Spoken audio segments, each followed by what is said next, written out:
Singh Sabha TV ਦੇਖ ਰਹੇ ਸਾਰੇ ਦਰਸ਼ਕਾਂ ਦਾ ਮੇਜਰ ਸਿੰਘ ਪੰਜਾਬੀ ਵੱਲੋਂ ਭਰਵਾਂ ਸਵਾਗਤ ਹੈ। ਤੇ ਅੱਜ ਅਸੀਂ ਗੱਲ ਕਰਾਂਗੇ ਉਸ ਰਾਜ ਦੀ, ਉਸ ਖਾਲਸਾ ਰਾਜ ਦੀ ਜਿਸ ਦੀਆਂ ਅੱਜ ਤੱਕ ਗੱਲਾਂ ਹੁੰਦੀਆਂ ਨੇ, ਲੋਕ ਯਾਦ ਕਰਦੇ ਨੇ ਭਾਵੇਂ ਕੋਈ ਸਰਕਾਰ ਆਵੇ, ਪਰ ਉਸ ਰਾਜ ਦੀ ਗੱਲ ਜ਼ਰੂਰ ਹੁੰਦੀ ਹੈ।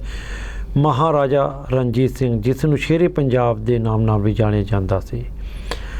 ਤੇ ਗੱਲ ਕਰਦੇ ਹਾਂ ਅੱਜ ਉਹਨਾਂ ਦੀ 183ਵੀਂ ਬਰਸੀ 'ਤੇ, ਜਿਹੜੀ ਕਿ ਪਾਕਿਸਤਾਨ ਲਾਹੌਰ ਦੇ ਵਿੱਚ ਵੀ ਮਨਾਈ ਜਾ ਰਹੀ ਹੈ ਅਤੇ ਭਾਰਤ ਦੇ ਵਿੱਚ ਵੀ ਪੰਜਾਬ ਸਰਕਾਰ ਵੱਲੋਂ ਵੀ ਜਿਹੜੀ ਮਨਾਈ ਜਾ ਰਹੀ, ਅਤੇ ਹੋਰ ਵੀ ਵੱਖ-ਵੱਖ ਜਥੇਬੰਦੀਆਂ ਵੱਲੋਂ ਉਹਨਾਂ ਨੂੰ ਯਾਦ ਕੀਤਾ ਜਾ ਰਿਹਾ, ਸ਼ਰਧਾਂਜਲੀ ਦਿੱਤੀ ਜਾ ਰਹੀ ਹੈ। ਸੋ ਆਓ ਗੱਲ ਕਰਦੇ ਹਾਂ ਇਸ ਸੰਬੰਧ ਵਿੱਚ।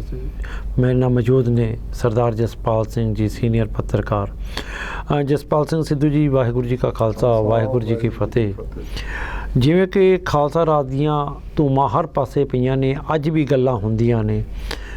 ਉਹ ਇੱਕ ਅੱਖ ਨਾਲ ਦੇਖਣ ਵਾਲਾ ਮਹਾਰਾਜਾ ਰਣਜੀਤ ਸਿੰਘ, ਜਿਸ ਦੇ ਰਾਜ ਦੀਆਂ ਧੂਮਾਂ ਪਈਆਂ ਨੇ, ਸੋ ਕਿਸ ਤਰ੍ਹਾਂ ਦਾ ਰਾਜ ਸੀ, ਕਿਉਂ ਅੱਜ ਤੱਕ ਲੋਕ ਉਸ ਨੂੰ ਯਾਦ ਕਰਦੇ ਨੇ, ਭਾਵੇਂ ਪੰਜਾਬ ਦੇ ਵਿੱਚ ਕੋਈ ਸਰਕਾਰ ਆਵੇ, ਪਰ ਮਹਾਰਾਜਾ ਰਣਜੀਤ ਸਿੰਘ ਦੀ ਗੱਲ ਜ਼ਰੂਰ ਕੀਤੀ ਜਾਂਦੀ ਹੈ। ਵੇਖੋ, ਸਭ ਤੋਂ ਪਹਿਲੀ ਗੱਲ ਤਾਂ ਇਹ ਵੀ 183 ਸਾਲ ਹੋ ਗਏ ਰਾਜੇ ਨੂੰ ਅਕਾਲ ਚਲਾਣਾ ਕੀਤੇ ਨੂੰ। ਅਤੇ ਉਹਦਾ ਤੁਸੀਂ ਇਹ ਦੇਖੋ ਵੀ ਰਾਜ ਆ ਜਿਹੜਾ ਉਹ 1800 ਵਿੱਚ ਅਸਲ ਵਿੱਚ ਉਹ ਸ਼ੁਰੂ ਹੁੰਦਾ, ਅਤੇ ਵੈਸੇ ਤਾਂ 1799 ਦੀ ਲੜਾਈ ਤੋਂ ਬਾਅਦ ਹੁੰਦਾ, ਪਰ ਅਸੀਂ 1800 ਸ਼ੁਰੂ ਹੁੰਦਾ। ਅਤੇ ਉਹਦੀਆਂ ਸਿਫਤਾਂ ਬਹੁਤ ਆ ਉਹਦੇ ਰਾਜ ਦੀਆਂ, ਜਿਸ ਕਰਕੇ ਸਿੱਖਾਂ ਨੂੰ ਇੱਕ ਖਾਸ ਕਿਸਮ ਦਾ ਉਹਦੇ ਪ੍ਰਤੀ ਹੇਰਵਾ ਵੀ ਹੈ ਵੀ ਮੁੜ ਕੇ ਉਹੋ ਜਿਹਾ ਰਾਜ ਆ ਜੂ। ਹਰ ਗੱਲ ਦੇ ਵਿੱਚ ਰਣਜੀਤ ਸਿੰਘ ਦਾ ਰਾਜ ਕਿਹਾ ਜਾਂਦਾ। ਇੱਥੋਂ ਤੱਕ ਹੈ ਵੀ ਲੋੜ ਪੈਣ 'ਤੇ ਜਿਹੜਾ ਬਿਲਕੁਲ ਵੱਖਰਾ ਸਿਸਟਮ ਹੋ ਗਿਆ ਇਲੈਕਸ਼ਨ ਦਾ, ਅਤੇ ਬਾਦਲ, ਪ੍ਰਕਾਸ਼ ਸਿੰਘ ਬਾਦਲ ਵਰਗੇ ਵੀ ਕਹਿੰਦੇ ਵੀ ਅਸੀਂ ਖਾਲਸਾ ਰਾਜ, ਰਣਜੀਤ ਸਿੰਘ ਹੀ ਸਾਡਾ ਆਦਰਸ਼ ਹੈ, ਉਹੀ ਸਾਡਾ ਰੋਲ ਮਾਡਲ ਹੈ, ਅਸੀਂ ਉਹਦੇ ਵਾਲਾ ਰਾਜ ਦੇਵਾਂਗੇ। ਅਤੇ ਚਲੋ ਵੱਖਰੀ ਗੱਲ ਹੈ ਵੀ ਉਹ ਇੱਕ ਰਾਜਾ ਸੀ ਉਸ ਵੇਲੇ ਦਾ, ਅਤੇ ਉਹ ਜਿਹੜਾ ਮੱਧ ਯੁੱਗ ਦੇ ਵਿੱਚ ਰਾਜਿਆਂ ਦਾ ਰਾਜ ਹੁੰਦਾ ਸੀ, ਉਸ ਕਿਸਮ ਦਾ ਰਾਜਾ ਸੀ। ਅਤੇ ਉਹ ਕੋਈ ਅੱਜ ਦੀ ਡੈਮੋਕ੍ਰੇਸੀ ਵਾਂਗੂ ਵੀ ਕੋਈ ਚੀਫ ਮਿਨਿਸਟਰ ਜਾਂ ਕੋਈ ਪ੍ਰਾਈਮ ਮਿਨਿਸਟਰ ਦੇ ਅਹੁਦੇ ਵਾਲਾ ਨਹੀਂ ਸੀ, ਉਹ ਇੱਕ ਵੱਖਰੀ ਗੱਲ ਸੀ ਸਾਰੀ। ਇਸ 'ਤੇ ਅਸੀਂ ਜੇ ਥੋੜ੍ਹੀ ਜਿਹੀ ਹਿਸਟਰੀ 'ਚ ਜਾਈਏ ਵੀ ਇਹ ਰਾਜਾ ਮੋਟੇ ਲੈਵਲ 'ਤੇ ਅਸੀਂ ਕਹਿ ਸਕਦੇ ਹਾਂ, ਜਿਹੜਾ ਅਸੀਂ ਉਹਨੂੰ ਯਾਦ ਕਰਦੇ ਹਾਂ ਇੰਨੇ ਸਾਲਾਂ ਦੇ, ਉਹ ਇਹ ਹੈ ਵੀ ਉਸ ਦਾ ਜਿਹੜਾ ਰਾਜ ਸੀਗਾ ਉਹ ਸਤਲੁਜ ਤੋਂ ਸ਼ੁਰੂ ਹੋ ਕੇ ਅਤੇ ਪਰੇ ਅਫਗਾਨਿਸਤਾਨ ਤੱਕ ਦਾ ਫੈਲਿਆ ਹੋਇਆ ਰਾਜ ਸੀ। ਉੱਧਰ ਦੂਜੇ ਪਾਸੇ ਆ ਕੇ ਕਸ਼ਮੀਰ ਵੀ ਉਸੇ ਦਾ ਰਾਜ ਸੀ, ਲਦਾਖ ਤੱਕ ਰਾਜ ਸੀ ਸਾਰਾ ਅਤੇ ਬਹੁਤ ਲੰਬਾ ਚੌੜਾ ਰਾਜ ਸੀ, ਜਿਹਨੂੰ ਕਿੰਗਡਮ ਵੀ ਕਿਹਾ ਜਾਂਦਾ ਹੈ, ਅੰਪਾਇਰ ਵੀ ਕਿਹਾ ਜਾਂਦਾ, ਸਲਤਨਤ ਵੀ ਕਿਹਾ ਜਾਂਦਾ, ਅਤੇ ਬਹੁਤ ਵੱਡੀ ਸਲਤਨਤ ਬਣਾ ਲਈ ਉਸਨੇ। ਅਤੇ ਉਸ ਦੇ ਵਿੱਚ ਜਿਹੜੇ ਅਸੀਂ ਯਾਦ ਕਰਦੇ ਹਾਂ ਕਈ ਗੱਲਾਂ ਵਿੱਚ ਵੀ ਉਹ ਬੜਾ ਉਦਾਰ ਕਿਸਮ ਦਾ, ਲਿਬਰਲ ਕਿਸਮ ਦਾ ਰਾਜ ਸੀਗਾ, ਉਦਾਰ ਕਿਸਮ ਦਾ, ਬੜੀ ਖੁੱਲ੍ਹਦਿਲੀ ਵਾਲਾ ਸੀ ਸਾਰੀ ਗੱਲ ਵਾਲਾ। ਕਿਉਂਕਿ ਉਸ ਨੇ ਆਪਣੇ ਰਾਜ ਦੇ ਵਿੱਚ ਕੋਈ ਵੀ ਕਿਸੇ ਵੀ ਬੰਦੇ ਨੂੰ, ਕਿਸੇ ਵੀ ਵੱਡੇ ਤੋਂ ਵੱਡਾ ਸਜ਼ਾ ਵਾਲੇ ਨੂੰ ਫਾਂਸੀ ਨਹੀਂ ਦਿੱਤੀ। ਅਤੇ ਇੱਕ ਵਾਰੀ ਇੱਕ ਬੰਦੇ ਦੇ ਕੋਈ ਇਹਦਾ ਜਿਹੜਾ ਫਰਾਂਸੀਸੀ ਜਨਰਲ ਸੀ ਜਿਹੜਾ ਪਿੱਛੋਂ ਇਹਨੇ ਰੱਖਿਆ ਸੀਗਾ, ਫਰਾਂਸਿਸ ਬੰਤੂਰਾ ਨੇ, ਉਹਨੇ ਕੁਛ ਬੰਦੇ ਨੂੰ ਫੜ ਕੇ ਕੁਛ ਉਹਦੇ 'ਤੇ ਜ਼ਿਆਦਾ ਤਸ਼ੱਦਦ ਕਰਤਾ ਜਾਂ ਮਾਰਤਾ, ਤਾਂ ਫਿਰ ਉਹਨੂੰ ਸੱਦ ਕੇ ਬੁਲਾਇਆ ਗਿਆ ਵੀ ਇਸ ਨੂੰ ਕਿਹਾ ਜਾ ਸਕਦਾ ਸੀ, ਇਹਨੂੰ ਜੇਲ੍ਹ 'ਚ ਰੱਖਿਆ ਜਾ ਸਕਦਾ ਸੀ, ਇਹ ਐਡੀ ਵੱਡੀ ਜਿਹੜੀ ਮੌਤ ਦੀ ਸਜ਼ਾ ਦੇਣੀ ਨਹੀਂ ਚਾਹੀਦੀ ਸੀ। ਉਸ ਨਾਲ ਵੀ ਔਖਾ ਹੋਇਆ। ਉਹਨੇ ਆਪਦੇ ਸਾਰੇ ਰਾਜ ਦੇ ਵਿੱਚ ਇਸ ਨੂੰ ਡਿਸਕਵਰੀ ਵਿੱਚ ਜਵਾਹਰ ਲਾਲ ਨਹਿਰੂ ਵੀ ਡਿਸਕਵਰੀ ਜਿਹੜੀ ਉਹਦਾ ਹਿਸਟਰੀ ਹੈ ਉਹਦੇ ਵਿੱਚ ਵੀ ਦਿੰਦਾ। ਸਾਰੇ ਰਾਜੇ ਹਜੇ ਤੱਕ ਇਹ ਕਰਦੇ ਆ। ਫਿਰ BBC ਨੇ ਜਿਹੜਾ ਸਰਵੇ ਕਰਾਇਆ ਉਸ ਮੌਕੇ ਦੇ ਰਾਜਿਆਂ ਦਾ, ਰਾਜੇ ਦੇ ਉਸ ਮੌਕੇ ਦੇ ਰਾਜੇ ਸੀ ਜਿਹੜੇ ਉਸ ਪੀਰੀਅਡ ਦੇ ਵਿੱਚ, ਮਤਲਬ ਕਿ 1800 ਤੋਂ ਲੈ ਕੇ ਜਾਂ 1770-80 ਤੋਂ ਲੈ ਕੇ ਅਤੇ 1800 ਸਾਲ ਈਸਵੀ ਤੱਕ ਜਿਹੜੇ ਰਾਜੇ ਹੋਏ ਸੀ, ਉਹਨਾਂ ਦਾ ਸਾਰੀ ਦੁਨੀਆ ਵਿੱਚ ਸਰਵੇ ਕੀਤਾ। ਤਾਂ ਉਹਨਾਂ ਨੇ ਕਿਹਾ ਵੀ ਸਭ ਤੋਂ BBC ਦੇ ਸਰਵੇ ਮੁਤਾਬਕ ਵੀ ਸਭ ਤੋਂ ਵਧੀਆ ਰਾਜਾ, ਸਭ ਤੋਂ ਦਿਆਲੂ ਕਿਸਮ ਦਾ ਰਾਜਾ, ਸਭ ਤੋਂ ਹਰੇਕ ਧਰਮ ਪ੍ਰਤੀ ਉਹ ਖੁੱਲ੍ਹਦਿਲੀ ਵਾਲਾ ਉਹਦਾ ਵਤੀਰਾ ਅਤੇ ਲੋਕਾਂ ਨੂੰ ਘੱਟ ਸਜ਼ਾ ਦੇਣ ਵਾਲਾ, ਅਤੇ ਹਰ ਇੱਕ ਨੂੰ ਖੁੱਲ੍ਹ ਦੇਣ ਵਾਲਾ, ਅਤੇ ਜਿਹੜਾ ਉਹਦੇ ਰਾਜ ਦੇ ਵਿੱਚ ਬਹੁਤ ਸੋਹਣਾ ਉਹ ਰਣਜੀਤ ਸਿੰਘ ਸੀ। ਜਿਵੇਂ ਹੁਣ ਰਣਜੀਤ ਸਿੰਘ ਦੇ ਰਾਜ ਵੇਲੇ ਪਹਿਲੀ ਵਾਰ ਹੋਇਆ ਵੀ ਉਸ ਨੇ ਪੱਛਮੀ ਮੁਲਕਾਂ ਵਾਂਗੂ ਆਪਣੀ ਫੌਜ ਨੂੰ ਫੌਜ ਨੂੰ ਪਹਿਲਾਂ ਲੋਕਾਂ ਨੂੰ ਕਹਿੰਦੇ ਹੁੰਦੇ ਸੀ ਫੌਜ, ਜਿਹੜੇ ਉਸ ਵੇਲੇ ਦਾ ਇੰਡੀਆ 'ਚ ਰਿਵਾਜ ਸੀਗਾ ਵੀ ਜਦੋਂ ਜਿਹੜੀਆਂ ਲੁੱਟਾਂ ਖੋਹਾਂ ਹੁੰਦੀਆਂ ਉਹਦੇ 'ਚ ਫੌਜ ਨੂੰ ਹਿੱਸਾ ਦਿੱਤਾ ਜਾਂਦਾ। ਇਸੇ ਕਿਸਮ ਦਾ ਸਾਰਾ ਸਿਸਟਮ ਸੀ, ਜਾਗੀਰਦਾਰੀ ਸਿਸਟਮ ਸੀ। ਇਹਨੇ ਪਹਿਲੀ ਵਾਰੀ ਫੌਜ ਆਪਣੀ ਜਿਹੜੀ ਪੱਛਮੀ ਮੁਲਕਾਂ ਦੀ ਤਰਜ਼ ਉੱਤੇ ਉਹਨਾਂ ਨੂੰ ਨਗਦ ਤਨਖਾਹ ਦਿੱਤੀ ਜਾਂਦੀ ਸੀ, ਉਹਨਾਂ ਨੂੰ ਉਸੇ ਤਰੀਕੇ ਦੇ ਜਨਰਲ ਰੱਖੇ, ਉਸੇ ਤਰੀਕੇ ਨਾਲ ਪਰੇਡ ਕਰਾਈ ਜਾਂਦੀ ਸੀ, ਉਸੇ ਤਰੀਕੇ ਦੀਆਂ ਪਲਟਨਾਂ ਬਣਾਈਆਂ, ਡਰਿੱਲ ਕਰਾਈ ਜਾਂਦੀ ਸੀ। ਭਾਵੇਂ ਵਿੱਚੋਂ ਖਾਲਸਾ ਫੌਜ ਦੇ ਕੁਝ ਲੋਕ ਇਹਨੂੰ ਚੰਗਾ ਨਹੀਂ ਸੀ ਸਮਝਦੇ ਕਿਉਂਕਿ ਇੱਥੇ ਸਾਡੇ ਕਲਚਰ ਨਹੀਂ ਸੀ, ਪਰ ਉਹਨੇ ਸਾਰੇ ਫਰਾਂਸੀਸੀ ਜਿਹੜੇ ਨਪੋਲੀਅਨ ਦੇ ਨਪੋਲੀਅਨ ਹਾਰ ਗਿਆ ਸੀ, ਫਰਾਂਸੀਸੀ ਜਨਰਲ ਸੀ ਜਿਹੜੇ ਸਾਰੇ ਵੰਤੂਰਾ ਵਰਗੇ, ਉਹਨਾਂ ਨੂੰ ਇੱਥੇ ਨੌਕਰੀ ਦਿੱਤੀ, ਬੜੇ ਖੁੱਲ੍ਹ ਦਿਲ ਨਾਲ ਪੈਸੇ ਦਿੱਤੇ। ਉਹਨਾਂ ਨੇ ਫਿਰ ਸਾਰਾ ਵੈਸਟ ਲੈਵਲ 'ਤੇ ਪੱਛਮੀ ਮੁਲਕਾਂ ਦੀ ਤਰਜ਼ ਉੱਤੇ ਜਿਹੜੀ ਮਾਡਰਨ ਜਿਹੜੀ ਫੌਜ ਖੜੀ ਕੀਤੀ। ਉਹਦੇ ਕੋਲੇ ਬਹੁਤ ਵੱਡਾ ਤੋਪਖਾਨਾ ਸੀ ਜਿਹੜਾ ਜਿਹਨੂੰ ਕਿ ਉਸ ਆਪਣਾ ਸਾਰਾ ਮੁਸਲਮਾਨ ਹੀ ਸਾਰਾ ਸਾਂਭਦੇ ਸੀ। ਸਾਰੇ ਤੋਪਖਾਨਾ ਬਹੁਤ ਵੱਡਾ ਸੀ, ਖਾਲਸਾ ਫੌਜ ਸੀ ਸਾਰੀ। ਅਤੇ ਇਹਦੇ ਇਲਾਵਾ ਉਹਦੇ ਕੋਲੇ ਤੋਪਾਂ ਬਣਾਉਣ ਦੇ ਵੀ ਸਨਅਤ ਸੀ, ਇੰਡਸਟਰੀ ਸੀਗੀ ਸਾਰੀ। ਇੱਥੇ ਰੋਪੜ ਤੋਂ ਪਰੇ ਜਾ ਕੇ ਇੱਕ ਏਰੀਆ ਹੈ, ਉੱਥੇ ਇਹ ਬਣਦਾ ਹੁੰਦਾ ਸੀ। ਉਹਦੇ ਆਪ ਦੇ ਮਕੈਨਿਕ ਤੇ ਇੰਜੀਨੀਅਰ ਸੀ ਸਾਰੇ ਤੋਪਾਂ ਬਣਾਉਣ ਵਾਲੇ, ਇਸ ਕਰਕੇ ਤੋਪਾਂ ਵੀ ਬਣਾਉਂਦਾ ਸੀ। ਸਾਰਾ ਕੁਝ ਉਹਨੇ ਪੂਰਾ ਮਾਡਰਨ ਲੈਵਲ 'ਤੇ ਰੱਖਿਆ। ਪਰ ਉਹਦਾ ਜਿਹੜਾ ਰਾਜ ਹੈ ਸ਼ਾਇਦ ਦਿੱਲੀ ਤੱਕ ਚਲਾ ਜਾਂਦਾ, ਪਰ ਇੱਧਰਲੇ ਪਾਸੇ ਇੱਕ ਬਹੁਤ ਵੱਡੀ ਤਾਕਤ ਸੀ ਉਹਨਾਂ ਦਿਨਾਂ ਦੇ ਵਿੱਚ, ਉਹ ਸੀਗਾ ਬਸਤੀਵਾਦੀ ਰਾਜ ਅੰਗਰੇਜ਼ਾਂ ਦਾ। ਉਹ ਕਲੋਨੀਅਲ ਰੂਲ ਸੀ, ਉਹ ਦੁਨੀਆ 'ਚ ਬਹੁਤ ਵੱਡਾ ਫੈਲਿਆ ਸੀ ਅਤੇ ਬੜਾ ਤਾਕਤਵਰ ਸੀ। ਉਹਨਾਂ ਦਾ ਅੜਿੱਕਾ ਲੱਗ ਗਿਆ, ਇਸ ਕਰਕੇ ਇਹਦਾ ਇੱਧਰਲੇ ਪਾਸੇ ਜਿਹੜਾ ਬਾਰਡਰ ਬਣਿਆ ਉਹ ਸਤਲੁਜ ਬਣਿਆ। ਭਾਵੇਂ ਉਦੋਂ ਅੱਗੇ ਸਾਰਾ ਮਾਲਵਾ ਏਰੀਆ, ਜਿਹੜਾ ਅੱਜ ਦਾ ਮਾਲਵਾ ਏਰੀਆ, ਜਿਹਦੇ 'ਚ ਪਟਿਆਲਾ, ਬਠਿੰਡਾ ਅਤੇ ਪਰੇ ਹਰਿਆਣੇ ਦਾ ਸਾਰਾ ਏਰੀਆ, ਗੰਗਾ ਤੱਕ, ਦਿੱਲੀ ਤੱਕ ਦਾ ਸਾਰਾ ਏਰੀਆ, ਗੜਗਾਉਂ ਤੱਕ ਦਾ, ਇਹ ਸਾਰਾ ਉਸ ਵੇਲੇ ਸਿੱਖ ਰਾਜਾਂ ਦੇ ਅਧੀਨ ਹੀ ਸੀਗਾ ਸਾਰਾ ਜ਼ਿਆਦਾ। ਅਤੇ ਇਸ ਕਰਕੇ ਇਹਦਾ ਇੱਥੇ ਰੁਕਾਵਟ ਹੋ ਗਈ। ਹੁਣ ਅਸੀਂ ਇਸ ਦੀ ਜਿਹੜੀਆਂ ਇੰਨੀਆਂ ਖੂਬੀਆਂ ਸੀਗੀਆਂ ਸਾਰਿਆਂ। ਦੂਜੀ ਗੱਲ ਇਹ ਹੈ, ਜਿਹੜਾ ਵੀ ਕਿਸੇ ਨੂੰ ਹਰਾਇਆ, ਪਹਿਲਾਂ ਛੋਟੇ ਰਾਜਿਆਂ ਤੋਂ ਇਹਨੇ ਇਕੱਠੇ ਕਰਕੇ ਇੱਕ ਵੱਡਾ ਰਾਜਾ ਬਣਾਇਆ। ਜਿਨ੍ਹਾਂ ਨੂੰ ਵੀ ਹਰਾਇਆ, ਉਹਨਾਂ ਨੂੰ ਹਰਾਉਣ ਤੋਂ ਬਾਅਦ ਇਹਨੇ ਕਿਸੇ ਨੂੰ ਮਾਰਿਆ ਨਹੀਂ। ਕਿ ਪਹਿਲੀ ਕੋਸ਼ਿਸ਼ ਕੀਤੀ ਵੀ ਇਹ ਜਿਹੜਾ ਰਾਜਾ ਹੈ, ਉਹਨੂੰ ਕਹਿੰਦਾ ਸੀਗਾ ਵੀ ਤੂੰ ਹਾਰ ਤਾਂ ਗਿਆ ਅਤੇ ਤੂੰ ਹੁਣ ਮੇਰਾ ਸਬੋਰਡੀਨੇਟ, ਮੇਰੇ ਥੱਲੇ ਤੂੰ ਲੱਗ ਕੇ ਆਪਦਾ ਜਿੰਨਾ ਕੁ ਜਗੀਰ ਲੈਣੀ ਹੈ ਵੱਡੀ ਲੈ ਲਾ, ਇੱਥੇ ਰਾਜ ਕਰ, ਆਪਦੇ ਲੈਵਲ 'ਤੇ ਰਹਿ ਇੱਥੇ। ਅਤੇ ਉੱਥੇ ਉਹਨੂੰ ਸੈੱਟ ਕਰ ਦਿੱਤਾ ਗਿਆ। ਅਤੇ ਥੋੜ੍ਹੇ ਜਿਹੇ ਜਿਹੜੇ ਰੌਲੇ ਪਏ ਤਾਂ ਇੱਕ ਇੱਥੇ ਰਾਜਾ ਸੀਗਾ ਖਾਨ, ਅਤੇ ਉਹਨਾਂ ਦੇ ਥੋੜ੍ਹੇ ਜਿਹੇ ਰੌਲੇ ਪਏ। ਉਹਨੂੰ ਫਿਰ ਇਸ ਨੇ ਦੋ ਵਾਰੀ ਜਿੱਤਣ ਤੋਂ ਬਾਅਦ ਵੀ ਤੀਜੀ ਵਾਰੀ ਵੀ ਉਹਨੂੰ ਹਰਾਉਣਾ ਪਿਆ, ਤੀਜੀ ਵਾਰੀ ਵੀ ਉਹਨੂੰ ਮਾਰਿਆ ਨਹੀਂ।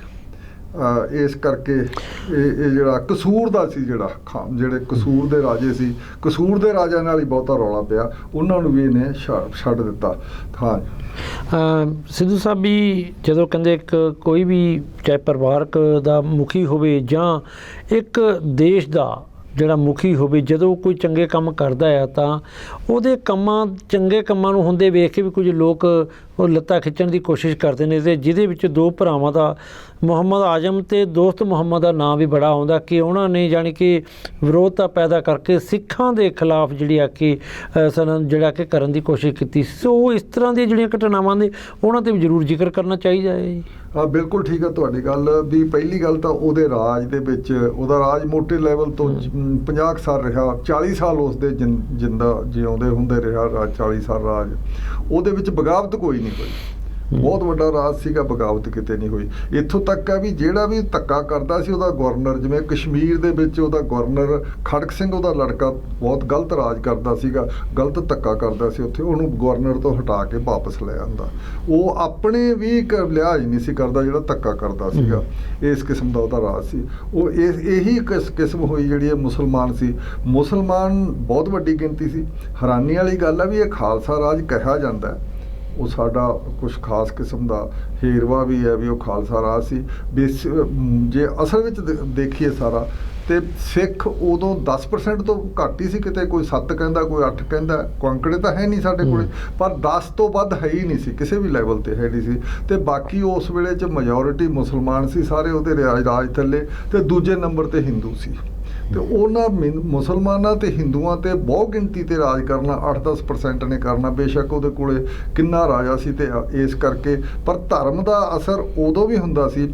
ਤੇ ਇਹਨਾਂ ਨੇ ਜਿਹੜੇ ਇਹ ਜਿਹੜਾ ਦਾ ਤੁਸੀਂ ਨਾਂ ਲੈਂਦੇ ਹੋ ਮੁਹੰਮਦ ਆਜ਼ਮ, ਦੋਸਤ ਬ੍ਰਦਰ ਸੀਗੇ ਸਾਰੇ, ਇਹਨਾਂ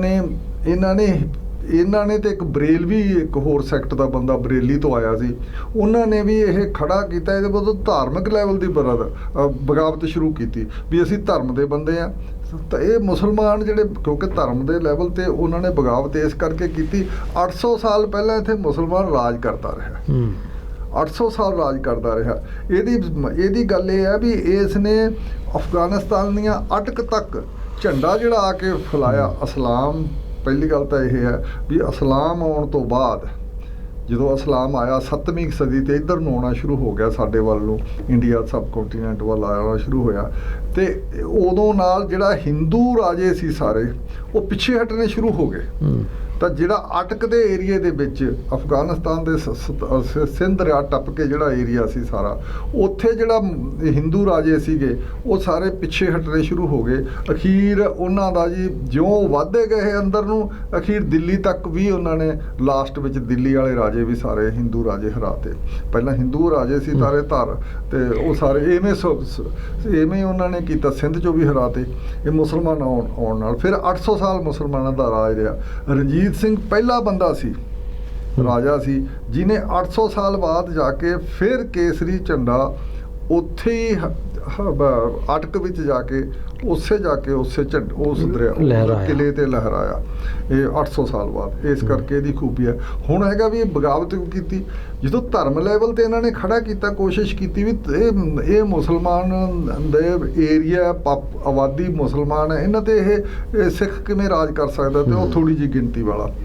ਤਾਂ ਬਗਾਵਤ ਕਰਨ ਦੀ ਕੋਸ਼ਿਸ਼ ਕੀਤੀ। ਪਰ ਦੂਜੇ ਪਾਸੇ ਕੀ ਆ ਵੀ ਰਣਜੀਤ ਸਿੰਘ ਨੇ ਮਸਜਿਦਾਂ ਹੀ ਬਣਾ ਕੇ ਦਿੱਤੀਆਂ ਸੀ, ਕਿਸੇ ਨੂੰ ਕੋਈ ਰੁਕਾਵਟ ਨਹੀਂ ਸੀ ਦਿੱਤੀ। ਮੁੱਲਾ ਮਲਾਣੇ ਤੇ ਹੋਰ ਜਿਹੜੇ ਧਾਰਮਿਕ ਸੈਯਦ ਵਗੈਰਾ ਸੀ ਉਹਨਾਂ ਦੀ ਪੂਰੀ ਇੱਜ਼ਤ ਸੀ, ਤੇ ਉਹਨਾਂ ਨੂੰ ਪੂਰਾ ਇੱਥੋਂ ਤੱਕ ਹੈ ਵੀ ਉਹਦੀ ਜਿਹੜੀ ਇੱਕ ਰਾਣੀ ਸੀ ਮੌਰਾ, ਉਹਦੇ ਲਈ ਵੀ ਉਹਨੇ ਲਾਹੌਰ ਵਿੱਚ ਮੁਸਲਮਾਨ ਰਾਣੀ ਸੀ ਤੇ ਉਹਦੇ ਲਾਹੌਰ 'ਚ ਬਣਾ ਕੇ ਦਿੱਤੀ, ਮਸਜਿਦ ਬਣਾਈ ਤੇ ਫਿਰ ਉੱਥੇ ਮਦਰਸਾ ਖੋਲ੍ਹਿਆ ਉਹਦੇ ਲਈ ਵੀ ਉਹ ਤੋਂ ਬਿਜੀ ਰਹੇ, ਉਹਦਾ ਕੰਮ ਪੜ੍ਹਾਉਂਦੀ ਰਹੇ ਬੱਚਿਆਂ ਨੂੰ।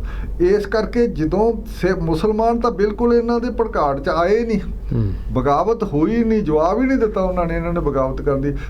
ਉਹ ਇਵੇਂ ਬ੍ਰਾਹਮਣਾਂ ਦੇ, ਇਵੇਂ ਸਿੱਖਾਂ ਦੇ, ਉਦੋਂ ਹੀ ਸੋਢੀ ਬੇਦੀ ਤੇ ਜਿਹੜੇ ਸਾਰੇ ਗੁਰੂ ਵੰਸ਼ 'ਚੋਂ ਸੀ ਉਹਨਾਂ ਨੂੰ ਬਹੁਤ ਜ਼ਿਆਦਾ ਜਾਇਦਾਦਾਂ ਦਿੱਤੀਆਂ ਗਈਆਂ।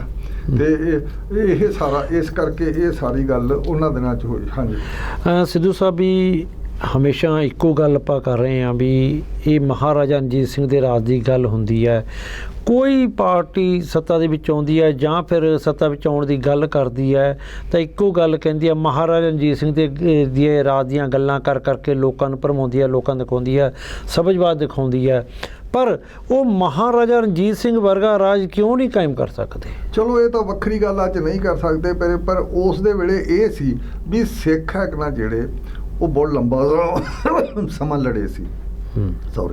ਉਹ ਲੰਬਾ ਸਮਾਂ ਲੜੇ ਸੀਗੇ, 100 ਸਾਲ ਦੇ ਨੇੜੇ ਤੇ ਲੜੇ ਬੰਦਾ ਬਹਾਦਰ ਤੋਂ ਆ ਕੇ। ਬੰਦਾ ਬਹਾਦਰ ਅਸੀਂ ਮੋਟੇ ਜਿਹੇ ਲੈਵਲ ਤੇ ਦੇਖੀਏ, ਬੰਦਾ ਬਹਾਦਰ ਦੇ ਆਉਣਾ ਇੱਥੇ ਆਗਮਨ ਉਹਦਾ ਉਹ 1700 ਤੁਸੀਂ 10 ਦੇ ਵਿੱਚ ਮੋਟੇ ਜਿਹੇ ਲੈਵਲ ਤੇ ਸਮਝ ਲਓ ਆਉਣਾ ਸੀ।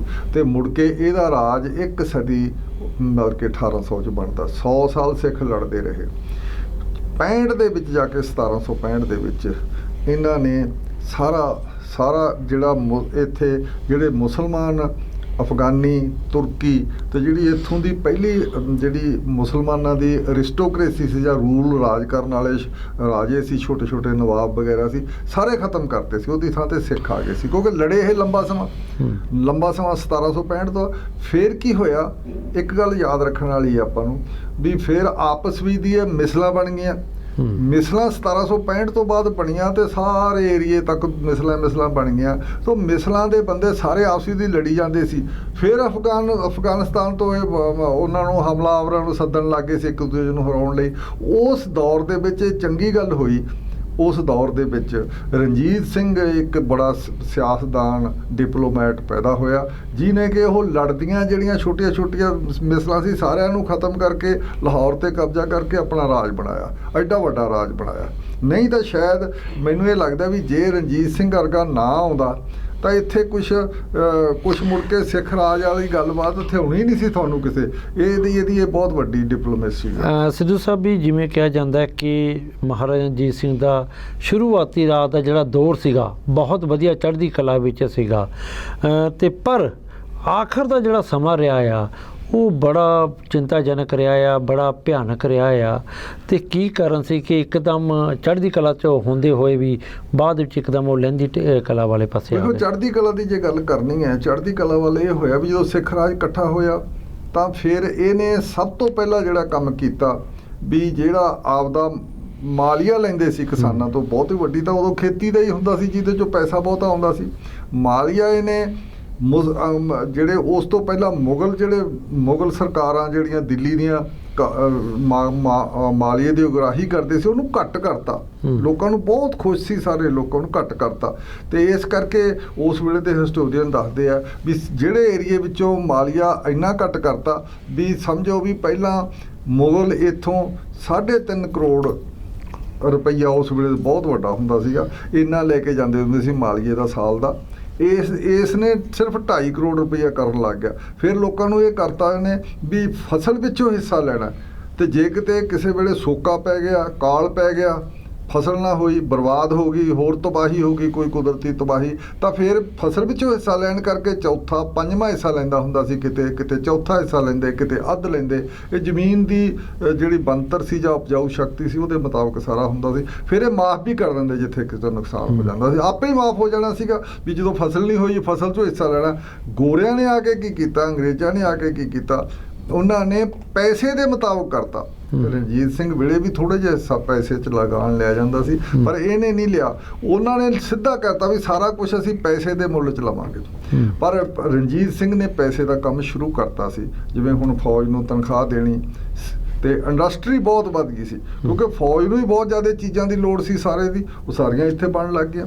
ਤੇ ਸਾਡੀ ਵਪਾਰੀ ਜਮਾਤ ਤੇ ਸਾਡੀ ਇੰਡਸਟਰੀਅਲਿਸਟ ਜਮਾਤ ਬਹੁਤ ਵੱਡੀ ਹੋ ਗਈ ਸੀ ਸ਼ਹਿਰਾਂ ਵਿੱਚ ਸਾਰਿਆਂ, ਸਿਆਲਕੋਟ, ਅੰਮ੍ਰਿਤਸਰ, ਜਲੰਧਰ ਉਹਨਾਂ ਦਿਨਾਂ ਦੇ ਵਿੱਚ, ਤੇ ਇਹ ਲਾਹੌਰ ਤੇ ਇੱਥੇ ਮੁਲਤਾਨ, ਇੱਥੇ ਇੰਡਸਟਰੀ ਕਾਫੀ ਹੋ ਗਈ ਸੀ, ਲੋਕ ਬਹੁਤ ਅਮੀਰ ਹੋ ਗਏ ਸੀ। ਇਹ ਸਾਰਾ ਕੁਝ ਉਹਨਾਂ ਦਿਨਾਂ 'ਚ ਹੋ ਗਿਆ ਸੀਗਾ। ਪਰ ਇਹ ਫਿਰ ਇਹਦਾ 20 ਸਾਲ ਦਾ ਰਾਜ ਤਾਂ ਜਿਹੜਾ ਤੁਸੀਂ ਕਹਿੰਦੇ ਹੋ ਪਹਿਲੇ 20 ਸਾਲ ਬੜਾ ਚੜ੍ਹਦੀ ਕਲਾ ਵਾਲਾ ਰਾਜ ਰਿਹਾ, ਸਾਰਾ ਕੁਝ ਕੋਈ ਗੜਬੜ ਕਿਸੇ ਲੈਵਲ ਦੀ ਨਹੀਂ। ਬਾਕੀ ਫਿਰ ਢਹਿੰਦੀ ਕਲਾ ਵਾਲੀਆਂ ਵੀ ਗੱਲਾਂ ਰਹੀਆਂ ਬਹੁਤ ਜ਼ਿਆਦਾ, ਉਹਦੀਆਂ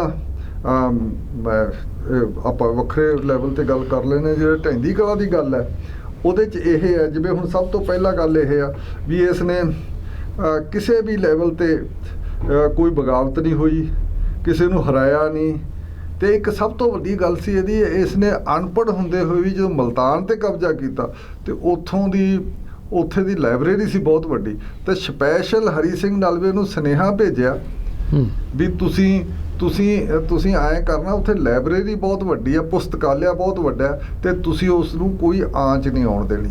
ਤੇ ਉਸ ਨੂੰ ਆਈ ਵੀ ਨਹੀਂ ਆਂਚ। ਜਿਵੇਂ ਕਿ ਇੱਥੇ ਦਰਬਾਰ ਸਾਹਿਬ ਉੱਤੇ ਹਮਲਾ ਹੋਇਆ ਤਾਂ ਫੌਜ ਨੇ ਕੋਈ ਪਰਵਾਹ ਨਹੀਂ ਕੀਤੀ, ਸਾਰੀ ਇੱਥੇ ਸਿੱਖ ਰੈਫਰੈਂਸ ਲਾਇਬ੍ਰੇਰੀ ਹਰਾ ਦਿੱਤੀ, ਸਾੜ ਦਿੱਤੀ ਗਈ, ਕਿੰਨਾ ਨੁਕਸਾਨ ਹੋਇਆ।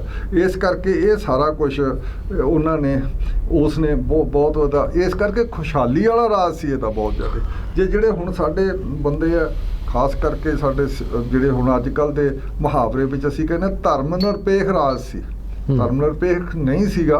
ਸਵਾਲ ਆ ਵੀ ਉਦੋਂ ਕਿਸੇ ਨੂੰ ਦਖਲਅੰਦਾਜ਼ੀ ਨਹੀਂ ਦਿੰਦੇ ਸੀ ਕਿਉਂਕਿ ਇਹ ਧਾਰਮਿਕ ਕੱਟੜਵਾਦ ਸੀ ਜਿਹੜੀ ਮੁਗਲ ਸਾਮਰਾਜ ਦੀ ਜਾਂ ਉਸ ਵੇਲੇ ਦੇ ਇਸਲਾਮ ਜਿਹੜੇ ਮੁਸਲਮਾਨ ਜਿਹੜੇ ਰੂਲਰ ਸੀ ਉਹਦੇ ਵਿਰੁੱਧ ਤਾਂ ਖੜੇ ਹੋਏ ਸੀ। ਬਾਕੀ ਇੱਕ ਗੱਲ ਹੋਰ ਹੈ, ਧਾਰਮਿਕ ਕੱਟੜ ਕਿਉਂ ਨਹੀਂ ਸੀ ਰਣਜੀਤ ਸਿੰਘ, ਇਹ ਗੱਲ ਸਪਸ਼ਟ ਹੋਣੀ ਚਾਹੀਦੀ ਹੈ ਸਾਡੇ ਸਿੱਖਾਂ ਨੂੰ ਵੀ ਉਸ ਸਿੱਖ ਧਰਮ ਦੇ ਵਿੱਚ ਕੋਈ ਧਰਮ ਤਬਦੀਲੀ ਹੈ ਨਹੀਂ, ਕਨਵਰਸ਼ਨ ਹੈ ਨਹੀਂ, ਕਿਸੇ ਨੂੰ ਕੋਈ ਜੋ ਨਾ ਬਦਲਿਆ ਜਾਂਦਾ। ਤੇ ਮੁਸਲਮਾਨਾਂ ਵਿੱਚ ਤਾਂ ਇਹ ਹੁੰਦਾ ਵੀ ਜਾਂ ਤਾਂ ਮੁਸਲਮਾਨ ਹੈ ਜਾਂ ਦੂਜਾ ਕਾਫਰ ਹੈ, ਇਸ ਜਾਂ ਧਰਮ ਬਦਲੀ ਕੀਤੀ ਜਾਂਦੀ। ਇਸ ਕਰਕੇ ਸਿੱਖਾਂ ਨੇ ਕਿਸੇ ਧਰਮ ਨੂੰ ਨਹੀਂ ਰਣਜੀਤ ਸਿੰਘ ਦੇ ਰਾਜ ਵਿੱਚ ਹਿਲਾਇਆ ਗਿਆ ਨਾ।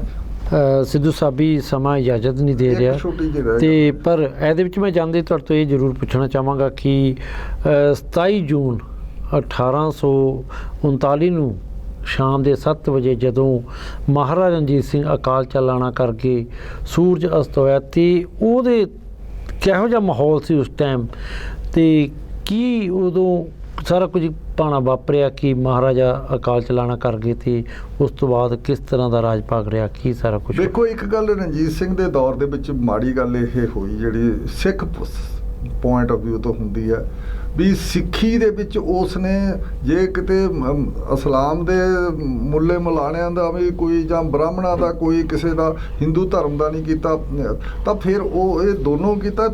ਇਸ ਕਰਕੇ ਇਹਨੇ ਕਿਸੇ ਨੂੰ ਛੇੜਿਆ ਨਹੀਂ ਧਾਰਮਿਕ ਬੰਦੇ ਨੂੰ। ਉਹਦੇ ਨਾਲ ਕੀ ਹੋਇਆ ਵੀ ਸਾਡੇ ਸਿੱਖਾਂ ਦੇ ਵਿੱਚ ਬ੍ਰਾਹਮਣਵਾਦ ਦਾ ਬਹੁਤ ਜ਼ਿਆਦਾ ਬੋਲਬਾਲਾ ਹੋ ਗਿਆ, ਬ੍ਰਾਹਮਣਵਾਦ ਦਾ। ਇਸ ਮੌਕੇ ਤੇ ਹੀ ਜਿਹੜੇ ਜਾਤ ਪਾਤ ਵੀ ਬਹੁਤ ਵੱਧ ਗਈ। ਆ ਦਰਬਾਰ ਸਾਹਿਬ ਅੰਦਰ ਇੱਥੋਂ ਤੱਕ ਹੋਇਆ, ਰਣਜੀਤ ਸਿੰਘ ਦੇ ਉਸ ਪੀਰੀਅਡ ਵਿੱਚ ਰਣਜੀਤ ਸਿੰਘ ਨੇ ਕੋਈ ਵੀ ਆਪਣੇ ਲੈਵਲ ਉੱਤੇ ਇਹ ਨਹੀਂ ਕੀਤਾ ਵੀ ਕੋਈ ਵੱਡਾ ਰਿਸਰਚ ਸਿੱਖਾਂ ਦਾ ਬਣਾਇਆ ਜਾਵੇ, ਰਿਸਰਚ ਦੇਸ਼ ਵਿਦੇਸ਼ ਵਿੱਚ ਕੋਈ ਸਿੱਖ ਧਰਮ ਨੂੰ ਫੈਲਾਉਣ ਵਾਲੇ ਕੋਈ ਬੰਦੇ ਭੇਜੇ ਜਾਣ, ਜਾਂ ਇੱਥੇ ਕੋਈ ਸੈਂਟਰ ਫੈਲਾਉਣ ਵਾਲਾ ਕੀਤਾ ਜਾਵੇ। ਉਹ ਆਪਣੇ ਆਪ ਹੀ ਉਸਨੇ ਸਰਬੱਤ ਖਾਲਸੇ ਦਾ ਜਿਹੜਾ ਇੰਸਟੀਟਿਊਸ਼ਨ ਸੀ ਉਹ ਵੀ ਖਤਮ ਕਰਤਾ, ਆਪਣੇ ਆਪ ਹੀ ਉਹ ਸਿੰਘ ਸਾਹਿਬ ਬਣ ਗਿਆ। ਇਹ ਵੀ ਤੁਹਾਨੂੰ ਰੱਖਣ ਦੀ ਲੋੜ ਹੈ। ਤੇ ਅੱਛਾ, ਕੀ ਕੀਤਾ ਵੀ ਇੱਥੋਂ ਤੱਕ ਹੋ ਗਿਆ ਵੀ ਉਹ ਜਿਹੜੇ ਦਰਬਾਰ ਸਾਹਿਬ ਨੂੰ ਚਲਾਉਂਦੇ ਸੀ ਇਸੇ ਦੇ ਸਮੇਂ, ਪਿਛਲੇ ਦਿਨਾਂ ਜਿਹੜਾ ਕਹਿ ਰਹੇ ਹੋ ਮਾੜੇ ਦਿਨ ਰਹੇ ਸਾਰੇ, ਉਹਨਾਂ ਦਿਨਾਂ ਦੇ ਵਿੱਚ ਉਹ ਪਿਤਾ ਪੁਰਖੀ ਸਾਰੇ ਉੱਥੇ ਪ੍ਰੀਸਟ ਆ ਜਿਹੜੇ ਪੁਜਾਰੀ ਸੀ, ਉਹ ਪਿਤਾ ਪੁਰਖੀ ਹੋ ਗਏ। ਉਹਨਾਂ ਨੇ ਦਰਬਾਰ ਥੱਲੇ ਵਾਲੀਆਂ ਜਾਤੀਆਂ ਦੇ ਪ੍ਰਸ਼ਾਦ ਲੈਣਾ ਬੰਦ ਕਰਤਾ ਸੀ ਉੱਥੋਂ। ਇਹ ਉਹਦੇ ਸਮੇਂ ਹੀ ਹੋਇਆ ਸਾਰਾ ਕੁਛ, ਰਣਜੀਤ ਸਿੰਘ ਦੇ ਸਮੇਂ ਸ਼ੁਰੂ ਹੋ ਗਿਆ ਸੀਗਾ। ਤੇ ਇਸ ਕਰਕੇ ਜਿਹੜਾ ਅਸੀਂ ਜੇ ਮੋਟੇ ਲੈਵਲ ਤੇ ਕਹੀਏ, ਬ੍ਰਾਹਮਣਵਾਦ ਦੀਆਂ ਜੜ੍ਹਾਂ ਇੱਥੋਂ ਤੱਕ ਹੋ ਗਈਆਂ ਵੀ ਇਹ ਜਿਹੜੀਆਂ ਮਗਰੋਂ ਤੱਕ ਕਾਫੀ ਦੇਰ ਤੁਰੀਆਂ ਗਈਆਂ, ਜਿਹੜੀਆਂ ਕਿ ਅਕਾਲ ਤਖਤ ਉੱਤੇ ਵੀ ਪਿਕਚਰਾਂ ਹਜੇ ਤੱਕ ਵੀ 84 ਤੱਕ ਅਕਾਲ ਤਖਤ ਉੱਤੇ ਪਿਕਚਰ ਰਾਮਲੀਲਾ, ਕ੍ਰਿਸ਼ਨ ਲੀਲਾ ਦੀਆਂ ਜਿਹੜੀਆਂ ਮੂਰਤੀਆਂ ਬਣਦੀਆਂ, ਜਿਹੜੀਆਂ ਹੋਰ ਦੇਸ਼ ਦੇ ਮੰਦਰਾਂ 'ਚ ਹੈਗੀਆਂ, ਉਹ ਸਾਰੀਆਂ ਇੱਥੇ ਵੀ ਅਕਾਲ ਤਖਤ ਦੇ ਵਿੱਚ ਵੀ ਬਣੀਆਂ ਹੋਈਆਂ ਸੀ ਸਾਰੀਆਂ। ਉਹ ਸ਼ੁਰੂ ਹੋਇਆ ਰਣਜੀਤ ਸਿੰਘ ਦੇ ਦੌਰ 'ਚ, ਕਿਉਂਕਿ ਇਸਨੇ ਪੰਜਾਬੀ ਦਾ ਪ੍ਰਸਾਰ ਤਾਂ ਬਹੁਤ ਕੀਤਾ, ਪਰ ਧਰਮ ਲੈਵਲ ਤੇ ਨਹੀਂ ਕੀਤਾ। ਇੱਕ ਰਾਜਾ ਬਣ ਗਿਆ, ਆਪ ਵੀ ਉਸਨੇ ਰਾਜ ਤਿਲਕ ਲਿਆ ਤੇ ਆਪਦੇ ਪੁੱਤਰ ਖੜਕ ਸਿੰਘ ਨੂੰ ਵੀ ਰਾਜ ਤਿਲਕ ਦਿੱਤਾ। ਇਸੇ ਕਰਕੇ ਰਣਜੀਤ ਸਿੰਘ ਦਾ ਜਿਹੜਾ ਪਿਛਲਾ ਪੀਰੀਅਡ ਹੈ, ਉਹਦੇ ਵਿੱਚ ਉਹ ਧਾਰਮਿਕ ਲੈਵਲ ਤੇ ਹਿੰਦੂ ਮੰਦਰਾਂ ਨੂੰ ਵੀ ਬਹੁਤ ਜ਼ਿਆਦਾ ਸੋਨਾ ਦਿੱਤਾ ਉਹਨੇ, ਸਾਰੇ ਹਿੰਦੂ ਮੰਦਰਾਂ ਨੂੰ ਵੀ ਦੇ ਕੇ ਆਇਆ, ਸਾਰੇ ਪੁਰੀ ਨੂੰ, ਜਿਵੇਂ ਪੁਰੀ ਦੇ ਮੰਦਿਰ 'ਚ ਉਹ ਬਹੁਤ ਜ਼ਿਆਦਾ ਸੋਨਾ ਚਾੜਿਆ। ਜਦੋਂ ਬਿਮਾਰ ਸੀ ਉਹਨੂੰ ਕਿਹਾ ਗਿਆ ਵੀ ਪੁਰੀ ਦੇ ਮੰਦਿਰ ਤੇ ਵੀ ਸੋਨਾ ਚਾੜੋ, ਤੇ ਉੱਥੇ ਵੀ ਲੈ ਗਿਆ ਸੀ। ਇਸ ਕਰਕੇ ਬ੍ਰਾਹਮਣਵਾਦ ਜਿਹੜਾ ਉਸ ਵੇਲੇ ਆ ਗਿਆ, ਤੇ ਇਹ ਕਹਿ ਦਿੰਦੇ ਅਸੀਂ ਕਹਿੰਦੇ ਰਣਜੀਤ ਸਿੰਘ ਦਾ ਰਾਜ ਤਾਂ ਬਹੁਤ ਵੱਡਾ ਹੋ ਗਿਆ, ਪਰ ਸਿੱਖਾਂ ਦੀ ਜਿਹੜੀ ਵਿਲੱਖਣ ਤਾਂ ਸੀ ਉਹ ਖਤਮ ਹੋ ਰਹੀ ਪਹਿਚਾਣ ਸੀ, ਔਰ ਉਹਦੇ ਵੱਲ ਰਣਜੀਤ ਸਿੰਘ ਨੇ ਕੋਈ ਕੰਮ ਆਪਦੇ ਲੈਵਲ ਤੇ ਕੀਤਾ ਨਹੀਂ। ਜਾਣੀ ਇਹ ਜਿਹੜਾ ਬ੍ਰਾਹਮਣਵਾਦ ਵਾਲਾ ਨੁਕਸਾਨ ਆ ਉਦੋਂ ਤੋਂ ਹੀ ਸ਼ੁਰੂ ਹੋ ਗਿਆ, ਉਸ ਵੇਲੇ ਤੋਂ ਸ਼ੁਰੂ। ਇਹ ਇਹਦਾ ਨੈਗੇਟਿਵ ਕੰਮ ਹੈ। ਇਹੀ ਜਿਹੜਾ ਕਹਾਂਗੇ ਜਦੋਂ ਇਹਨਾਂ ਦੀ ਡੈਥ ਹੁੰਦੀ ਹੈ 27 ਤਰੀਕ ਤੇ 1839 ਨੂੰ, ਤਾਂ ਉਸ ਵੇਲੇ ਤੁਸੀਂ ਵੇਖੋ, ਤੁਸੀਂ ਇਹਦੇ ਨਾਲ ਸਤੀ ਹੁੰਦੀਆਂ, ਕਈ ਇਹਦੀਆਂ ਔਰਤਾਂ ਜਿਹੜੀਆਂ ਸੀ ਵਿਆਹ ਵਾਲੀਆਂ ਜਿਹੜੀਆਂ, ਉਹ ਇਹਦੇ ਨਾਲ ਸਤੀ ਹੁੰਦੀਆਂ। ਤੇ ਜਦੋਂ ਕਿ ਸਤੀ ਪ੍ਰਥਾ ਸਿੱਖਾਂ 'ਚ ਹੈ ਹੀ ਨਹੀਂ, ਬਿਲਕੁਲ ਹੈ। ਇਸ ਕਰਕੇ ਬਹੁਤ ਜ਼ਿਆਦਾ ਕਈ ਗੱਲਾਂ ਗਲਤ ਵੀ ਹੋਈਆਂ, ਜਿਨ੍ਹਾਂ ਕਰਕੇ ਸਿੱਖੀ ਦਾ ਨੁਕਸਾਨ ਵੀ ਹੋਇਆ। ਇਸ ਕਰਕੇ ਮਹਾਰਾਜਾ ਰਣਜੀਤ ਸਿੰਘ ਦੇ ਅੱਜ ਦੇ ਦਿਨ ਅਸੀਂ ਉਹਨੂੰ ਯਾਦ ਕਰਦੇ ਹਾਂ। ਉਹਦੇ ਬਹੁਤ ਗੁਣ ਵੀ ਸੀਗੇ ਵੱਡੇ ਵੱਡੇ, ਤੇ ਪਰ ਸਿੱਖੀ ਪ੍ਰਤੀ ਜਿਹੜਾ ਉਹਦਾ ਰੋਲ ਸੀਗਾ, ਨਾ ਉਹਨੂੰ ਮੌਕਾ ਮਿਲਿਆ, ਜਾਂ ਉਹ ਇੱਕ ਡਿਪਲੋਮੈਟ ਤੇ ਇੱਕ ਰਾਜਾ ਸੀਗਾ, ਉਹ ਇੱਕ ਸਿੱਖ ਸਿਧਾਂਤਕ ਨਹੀਂ ਸੀ, ਜਾਂ ਸਿੱਖਾਂ ਵਾਲੇ ਪਾਸੇ ਦੀ ਉਸ ਕਿਸਮ ਦੀ ਧਾਰਮਿਕ ਲੈਵਲ ਦੀ ਉਹਦੀ ਬਿਰਤੀ ਨਹੀਂ ਸੀ ਹੈ। ਤੇ ਪਰ ਇੰਨੀ ਜ਼ਰੂਰ ਸੀ ਵੀ ਉਹ ਹਰੇਕ ਗੱਲ ਜਦੋਂ ਕਿਤੇ ਕਿਸੇ ਨਵਾਂ ਕੰਮ ਸ਼ੁਰੂ ਕਰਦਾ, ਨਵੀਂ ਫੌਜ ਕਿਤੇ ਭੇਜਣੀ ਹੁੰਦੀ, ਪਹਿਲਾਂ ਅਰਦਾਸ ਕੀਤੀ ਜਾਂਦੀ, ਵਾਕ ਲਿਆ ਜਾਂਦਾ। ਇਹ ਸਾਰਾ ਕੁਝ ਕਰਨ ਦੇ ਬਾਵਜੂਦ ਵੀ ਇੱਥੋਂ ਤੱਕ ਹੀ ਸੀਮਤ ਸੀ ਸਿੱਖੀ ਦਾ ਕੰਮ। ਬਿਲਕੁਲ ਤੁਹਾਡੀ ਗੱਲ ਇਹ ਹੋ ਗਈ ਕਿ ਕਹਿੰਦਾ ਤਾਂ ਜ਼ਰੂਰ ਸੀ, ਸਭ ਕੁਝ ਮੰਗ ਵੀ ਦੱਸਦੇ, ਉਹ ਸਿਸਟਮ ਦੇ ਵਿੱਚ ਚੱਲਦਾ ਸੀ, ਅਰਦਾਸ ਕਰਦਾ ਸੀ, ਪਰ ਉਸ ਨੂੰ ਅਸਲ ਮਾਇਨੇ ਵਿੱਚ ਅਮਲੀ ਜਾਮਾ ਨਹੀਂ ਦਿੰਦਾ ਸੀ। ਅਸੀਂ ਕਹਿ ਦਈਏ ਵੀ ਜਿਵੇਂ ਅੱਜ ਪ੍ਰਕਾਸ਼ ਸਿੰਘ ਬਾਦਲ ਵੀ ਉਸੇ ਕਿਸਮ ਦਾ ਸਿੱਖ ਹੈ, ਲੰਬਾ ਸਮਾਂ ਕਈ ਉਹਨੇ ਉੱਥੇ ਪਾਠ ਵੀ ਕਰਾਏ ਹੈਗੇ ਦਰਬਾਰ ਸਾਹਿਬ ਦੇ ਵਿੱਚ, ਲੜੀ ਇਹਦੀ ਚੱਲਦੀ ਰਹੀ, ਨਿਰੰਤਰ ਸਪੈਸ਼ਲ ਪਾਠ ਉੱਥੇ ਚੱਲਦੇ ਰਹੇ। ਇਹਦੀ ਘਰ ਵਾਲੀ ਸੁਰਿੰਦਰ ਕੌਰ ਦੇ ਵੇਲੇ ਵੀ ਇਸ ਕਿਸਮ ਦਾ ਸਾਰਾ ਕੁਝ ਹੁੰਦਾ ਸੀਗਾ, ਉਸ ਵੇਲੇ ਵੀ ਹੋ ਰਿਹਾ। ਪਰ ਜਿਹੜਾ ਸਿੱਖ ਸਿਧਾਂਤ ਕੀ ਹੈ, ਵੱਖਰੀ ਉਹਨਾਂ ਦੀ ਕੀ ਹੈ, ਇਸ ਦੀ ਨਤਾਰਾ ਨਹੀਂ ਹੋਇਆ, ਸਗੋਂ ਇੱਕ ਵੱਡੀ ਕਲਾਸ ਹੋ ਗਈ ਸੀਗੀ ਜਗੀਰਦਾਰਾਂ ਦੀ ਜਿਹੜੀ ਕਿ ਜਿਨ੍ਹਾਂ ਦੇ ਸ਼ਾਦੀਆਂ ਵੀ ਵੇਦੀਆਂ ਦੇ ਆਲੇ ਦੁਆਲੇ ਵੇਦਾਂ ਦੇ ਰੂਪ ਚ, ਜਿਵੇਂ ਕਿਤੇ ਬ੍ਰਾਹਮਣੀ ਕਲ ਸਾਰਾ ਹੈਗਾ ਉਸ ਰੂਪ ਚ ਉਹਨਾਂ ਦੀਆਂ ਸ਼ਾਦੀਆਂ ਹੋਣ ਲੱਗ ਗਿਆ ਸੀ। ਕਈ ਇਸ ਕਿਸਮ ਦਾ ਜਿਹੜਾ ਸਾਰਾ ਕੰਮ ਸੀ ਇਹ ਉਹਦੇ ਹੁੰਦੇ ਹੋ ਗਿਆ ਸੀ। ਇੱਕ ਲਾਸਟ ਮੈਂ ਗੱਲ ਕਹਿ ਕੇ ਬੰਦ ਕਰਨਾ ਚਾਹੁੰਦਾ ਵੀ ਰਣਜੀਤ ਸਿੰਘ ਦੇ ਜਦੋਂ ਫਿਰ ਲਾਸਟ 'ਚ ਬਹੁਤ ਗੜਬੜ ਹੋ ਗਈ ਤਾਂ ਉਹਦੇ ਅਖੀਰਲੇ ਦਿਨਾਂ ਦੇ ਵਿੱਚ ਰਣਜੀਤ ਸਿੰਘ ਦੇ ਬਿਮਾਰ ਹੋਣ ਤੋਂ ਬਾਅਦ, ਉਹਨਾਂ ਦੀ ਡੈਥ ਤੋਂ ਬਾਅਦ ਫਿਰ ਜਿਹੜੀ ਖਾਲਸਾ ਰਾਜ ਰਹਿ ਗਿਆ ਸੀ, ਖਾਲਸਾ ਫੌਜ ਰਹਿ ਗਈ ਸੀ, ਉਹਨੇ ਫਿਰ ਆਪਣੀ ਖਾਲਸਾ ਪੰਚਾਇਤ ਬਣਾ ਲਈ। ਪੰਚਾਇਤ ਤੋਂ ਫਿਰ ਲਾਰਡ ਹਾਰਡਿੰਗ ਵੀ ਲਿਖਦਾ ਵੀ ਉਸ ਤੋਂ ਬਹੁਤ ਡਰ ਗਏ ਸੀ ਅੰਗਰੇਜ਼, ਕਿਉਂਕਿ ਇਹ ਜਿਹੜੀ ਪੰਚਾਇਤ ਬਣਾ ਕੇ ਇੱਕ ਡੈਮੋਕ੍ਰੈਟਿਕ ਤਰੀਕੇ ਨਾਲ ਫੈਸਲਾ ਲੈਣਾ ਤੇ ਉਹ ਤਾਂ ਬਹੁਤ ਔਖਾ ਹੋ ਜਾਊਗਾ। ਇਸ ਕਰਕੇ ਫਿਰ ਉਹਨਾਂ ਨੇ ਕਿਹਾ ਵੀ ਇਹ ਤਾਂ ਬੜਾ ਡੇਂਜਰਸ ਸ਼ੁਰੂ ਹੋ ਰਿਹਾ, ਬੜਾ ਖਤਰਨਾਕ ਕੰਮ ਸ਼ੁਰੂ ਹੋ ਰਿਹਾ। ਪਰ ਉਹ ਜਨਰਲ ਹੈ ਨਹੀਂ ਸੀ ਬਹੁਤੇ ਚੰਗੇ, ਇਸ ਕਰਕੇ ਜਨਰਲਾਂ ਨੇ ਧੋਖਾ ਦਿੱਤਾ ਕਹਿ ਦਿਓ, ਜਾਂ ਜਨਰਲ ਚੰਗੇ ਨਹੀਂ ਸੀ। ਉਹ ਜਿਹੜੀ ਪੰਚਾਇਤ ਬਣਾਈ ਸੀ ਫੌਜ ਦੀ, ਵੀ ਪੰਚਾਇਤ ਫੌਜ ਦਾ ਸਾਰਾ ਕੰਮ ਇੱਕ ਪੰਚਾਇਤ ਬਣਾਤੀ ਇਹ ਸਾਂਭੂਗੀ, ਉਹ ਵੀ ਚੱਲ ਨਹੀਂ ਸਕੀ ਤੇ ਅੰਗਰੇਜ਼ਾਂ ਨੇ ਕਬਜ਼ਾ ਕਰ ਲਿਆ। ਸੋ ਬਹੁਤ ਬਹੁਤ ਧੰਨਵਾਦ ਜਸਪਾਲ ਸਿੰਘ ਸਿੱਧੂ ਜੀ ਕਿ ਤੁਸੀਂ ਅੱਜ ਆਪਣਾ ਜਿਹੜਾ ਕੀਮਤੀ ਸਮਾਂ ਦੇ ਕੇ ਮਹਾਰਾਜਾ ਰਣਜੀਤ ਸਿੰਘ ਦੇ ਉਸ ਰਾਜ ਦੀ ਗੱਲ ਕੀਤੀ, ਉਸ ਖਾਲਸਾ ਰਾਜ ਦੀ ਗੱਲ ਕੀਤੀ ਜਿਹਦੀਆਂ ਅੱਜ ਵੀ ਹਰ ਪਾਸੇ ਧੂਮਾਂ ਪੈਂਦੀਆਂ ਨੇ ਤੇ ਹਰ ਵਿਅਕਤੀ ਉਹਨਾਂ ਦਾ ਨਾਮ ਲੈਣ ਨੂੰ ਮਜਬੂਰ ਹੋ ਜਾਂਦਾ ਹੈ। ਤੇ ਉਸ ਸਿੰਘ ਸਭਾ ਟੀਵੀ ਵੱਲੋਂ ਵੀ ਅਸੀਂ ਜਿਹੜਾ ਕਿ ਉਹਨਾਂ ਨੂੰ ਸ਼ਰਧਾਂਜਲੀ ਭੇਂਟ ਕਰਦੇ ਹਾਂ। ਸੋ ਜਸਪਾਲ ਸਿੰਘ ਸਿੱਧੂ ਜੀ ਨੇ ਬੜਾ ਸਪਸ਼ਟ ਦੱਸਿਆ ਕਿ ਚੜ੍ਹਦੀ ਕਲਾ ਦੇ ਦਿਨ ਵੀ ਆਉਂਦੇ ਰਹੇ ਨੇ ਜਦੋਂ ਤੱਕ ਉਹ ਖਾਲਸਾ ਨੂੰ ਪੂਰਾ ਮੰਨਦੇ ਰਹੇ, ਪਰ ਲਹਿੰਦੀ ਵੀ ਜਿਹੜੇ ਕਿ ਉਹਨਾਂ ਦੀ ਢਾਲ ਲੱਗੀ ਆ, ਉਹਨਾਂ ਦੇ ਰਾਜ ਨੂੰ ਢਾਲ ਲੱਗੀ ਆ, ਉਹਨਾਂ ਦੀਆਂ ਆਪਣੀਆਂ ਕੁਝ ਗਲਤੀਆਂ ਦੇ ਕਾਰਨ ਜਿਹੜਾ ਕਿ ਉਹਨਾਂ ਨੇ ਸਿੱਖੀ ਸਿਧਾਂਤਾਂ ਦੇ ਉੱਪਰ ਪਹਿਰਾ ਨਹੀਂ ਦਿੱਤਾ, ਉਹਨਾਂ ਨੂੰ ਪ੍ਰਫੁੱਲਤ ਕਰਨ ਲਈ ਕੋਈ ਉਚੇਚਾ ਕੰਮ ਨਹੀਂ ਕੀਤਾ, ਜਿਹੜੀ ਇੱਕ ਚੁੱਚਾ ਧਿਆਨ ਨਹੀਂ ਦਿੱਤਾ। ਸੋ ਅੱਜ ਵੀ ਜਿਹੜੇ ਕਿ ਬਾਹਮਣਵਾਦ ਜੋ ਅੱਜ ਸਿੱਖੀਜ਼ਮ ਦੇ ਵਿੱਚ ਵੜਿਆ ਹੋਇਆ, ਉਹ ਉੱਥੋਂ ਹੀ ਸਾਰੀ ਉਹਦੀ ਸ਼ੁਰੂਆਤ ਹੋਈ ਹੈ। ਸੋ ਇਸ ਤੋਂ ਬਚਣ ਦੇ ਲਈ ਤੇ ਖਾਲਸਾ ਰਾਜ ਦੀ ਕਾਇਮੀ ਲਈ ਸਾਰਿਆਂ ਨੂੰ ਇਕਜੁੱਟ ਹੋਣਾ ਪਵੇਗਾ। ਸੋ ਅਸੀਂ ਇਜਾਜ਼ਤ ਚਾਹੁੰਦੇ ਹਾਂ ਤੇ ਜਲਦੀ ਹੀ ਨਵਾਂ ਪ੍ਰੋਗਰਾਮ ਲੈ ਕੇ ਤੁਹਾਡੇ ਰੂਬਰੂ ਹੋਵਾਂਗੇ। ਦਿਓ ਇਜਾਜ਼ਤ। ਵਾਹਿਗੁਰੂ ਜੀ ਕਾ ਖਾਲਸਾ, ਵਾਹਿਗੁਰੂ ਜੀ ਕੀ ਫਤਿਹ।